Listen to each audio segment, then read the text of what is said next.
Hey guys, it's Jim. Thanks for tuning in, coming back. Hope you're doing well wherever you may be today. And what's up? I am back with another Luminar quick tip. I've got a few of these I want to do.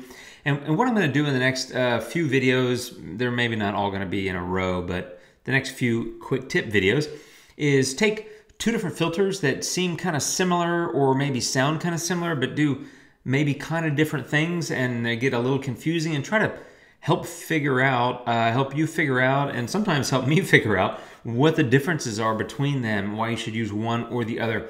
Today, I'm going to talk about image radiance and Orton effect.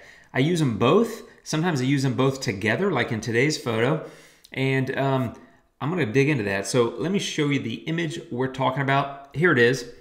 This is my final photo. Let me show you the original. It's a stream. I was going to say it's a waterfall, but anyway, water's kind of falling. It's a canyon. It's in Canada. Landscape. Anyway, I use both of these filters fairly often on landscape images. I also use them on cityscapes, sunsets, blue hours, and street scenes, especially when it's a little bit dark outside. As you can see, it gives you a bit of a kind of an interesting glow, and I'm going to dive into that. So let's get started. And let me close out the filters, and I'll walk you through quickly how I got to the edit, and then I'll dig into those two filters. 1 second.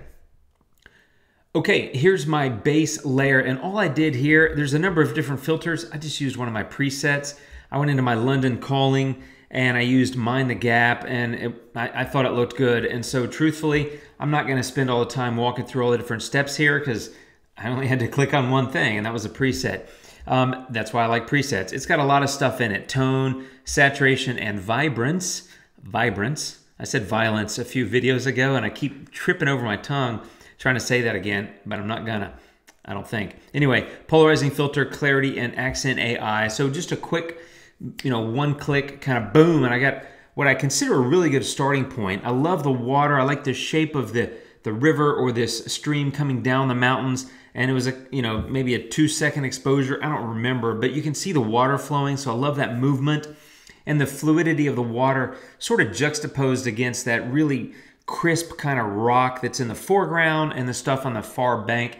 I like that sort of difference between the soft fluid stuff in the middle and then the harder kind of crunchy stuff on the edges. Anyway, so I think that preset sort of accentuated that. Let me show you the before. Fairly flat. The color was kind of lifeless. And now the blue's really popping in the water, and it really does look kind of blue. That's probably a bit more than it looked like, but hey, this is art, so who cares? Okay, the next thing I did is add another layer, and all I did is use the tone filter, and I got in there, and I just made some tone adjustments. Let me just turn that layer off.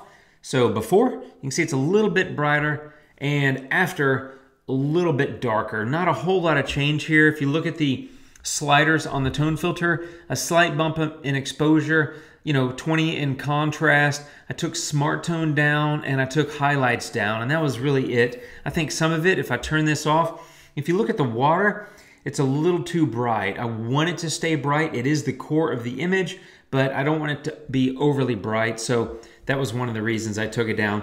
And then boom, that's where I am. Again, came from here, got to there. I'm liking the image so far, but this is where I want to go kind of get and have fun. And this is where I get into image radiance and Orton effect. So I've got them both, and I've used them both on this image. I'm going to read you the definitions, because to me, I find that whenever I'm using one of them or both of them in a video, I always say they give this romantic glow. And I'm not going to go find the video clips and play them for you, but I feel fairly certain that I say romantic glow every time I talk about either one of those filters. So, like, what's the difference? Okay, so image radiance, according to the definition, and by the way, you can find the definition by clicking on Add Filters. They're both in Creative, so I'll just go here to image radiance. Creates a dreamy fantasy look by increasing contrast and adding a creative glow, right? Remember that, creative glow, prioritized to the lighter areas of the image. So let's look at the filter here. I'm going to turn on what I did with image radiance. I increased the amount, but as you can see, let me turn it off again. There's the before, and here's the after. Oh, I turned the layer off. Didn't look very different, did it? Okay, now the layer's back on, so let me turn this off again. So there it is, a little brighter, a little less contrast. and now a bit more contrast and a creative glow. It sort of softens it up and again creates kind of that romantic glow. And I'm going to say that about 47 more times because it's true. Now, what does image radiance do? What does Orton effect do? All right. Enhances an image, and I'm just kind of paraphrasing. It includes a glow and a focus, which creates a photo that's both sharp and blurry at the same time. What? How can it be sharp and blurry? It adds a unique look to your photos. I definitely agree with that, and I can get on board with that. Sharp and blurry sounds kind of weird, but here's what I did. I went and looked up Orton effect. There's a photographer named Michael Orton that invented this, and he did this with film in the 1980s. And basically what he would do is he would take a regular image in focus and then take the exact same photo, but he would do it overexposed, so it was a little brighter, and then he would take it slightly out of focus, so it was a little bit blurry. And then he would lay those two film strips on top of each other, and that's how he'd create that look that's kind of slightly blurry, but slightly in focus, and kind of has a glow to it, the glow coming from the overexposed piece of film.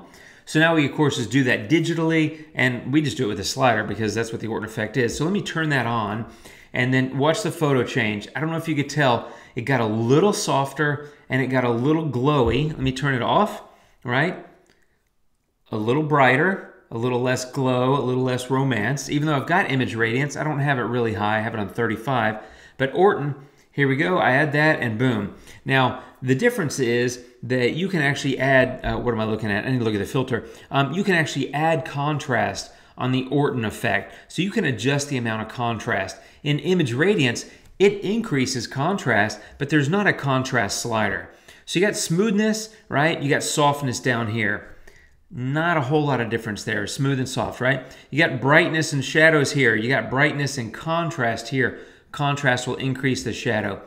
In image radiance, you have saturation and warmth. So you can change some of the color temperature. Down here, you have saturation.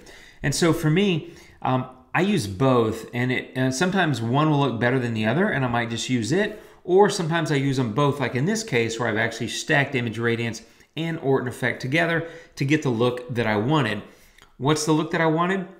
I wanted to soften up, kind of blur it a little bit, just a tiny bit. I want to create a little bit of a glow. I want to add some contrast and just make it look a little bit more moody, right? I was about to say romantic, but it's kind of romantic. And I know this isn't a dating website, and so I apologize for using the word romantic so much, but that's the best word I can think of. That's why I like to use it on sunsets and blue hours. It's very popular on landscapes. If there's an article, I even found an article when I was looking up the Orton effect about somebody basically ranting about why it's overused in landscape photography, because if you get familiar with the Orton effect and image radiance, they're very similar, as you know. They're used a lot in landscape photography because they create a little bit of mood. And the difference is, let me turn off this layer that has both adjustments on it.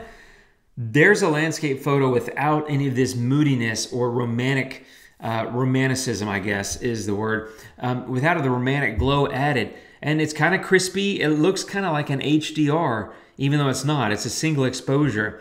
But now I add these, and what does it do? Softens a detail, makes it a little bit moodier. I don't know why I'm doing this with my hands. Makes it a little bit more romantic. I can't think of a better word, so I'm going to keep using it.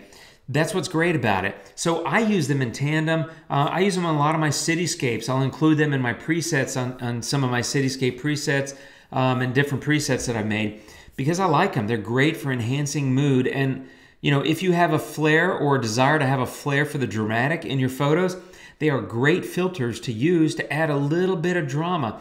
And I don't mean dramatic like the dramatic filter where it cranks up the details and makes it kind of HDR or crunchy looking, which the dramatic filter can do. I'm talking about kind of a moodiness, sort of it adds a romantic mood. I'm running out of synonyms here, so I'm just going to stick with romance and mood, or some variant of those words.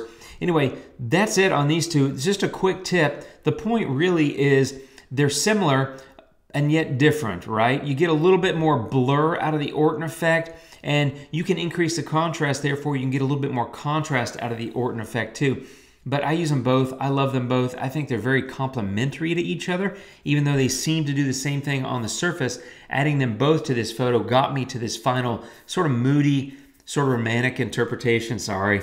But it's a moody kind of romantic interpretation of the scene. Because again, here's the original out of camera, right? Not a bad photo, but I mean, it's kind of bright, so it's kind of overexposed. There's no contrast. There's no color. It's really flat and lifeless. And now that I look at it, I'm like, all right, maybe it's a little too blue. So you could come add HSL filter right there and just come to the blue and just say, I'm going to take that blue down, maybe the aqua, take that down a little bit, just to tame that color. You could maybe take the green down if that was too green for you there in the trees. It doesn't matter. The point is that I've used Orton and Image Radiance to create a little bit of mood, enhance the mood, or maybe add mood where there was none before, because ain't no mood in that shot. A lot more mood now that I've added those filters. So I hope that helps. That's a quick tip comparing Image Radiance and Orton. I don't know how much comparison I did. I just kind of walked through how I use them. I hope that it helps. Thanks for watching, my friends. I'll be back real soon with more videos. I got a number of other filter comparisons I'm going to do. However, I'm not married to the ones that I'm about to do. Well, there's a couple of them I'm kind of married to because I'm going to do those for sure. But I'm open to ideas. So leave a comment and say, hey, Jim, I'd love you to compare, you know, A and B or whatever and whatever. I've got a couple other things planned, but I'm open to your ideas too. So let me know. Hit subscribe. Smash that subscribe button if you haven't done it. I'm going to come back with more videos real soon. And why am I pointing at you? I don't really know, but I hope you're having a good day. Thanks for watching. I'll see you soon, my friends. Take care and adios.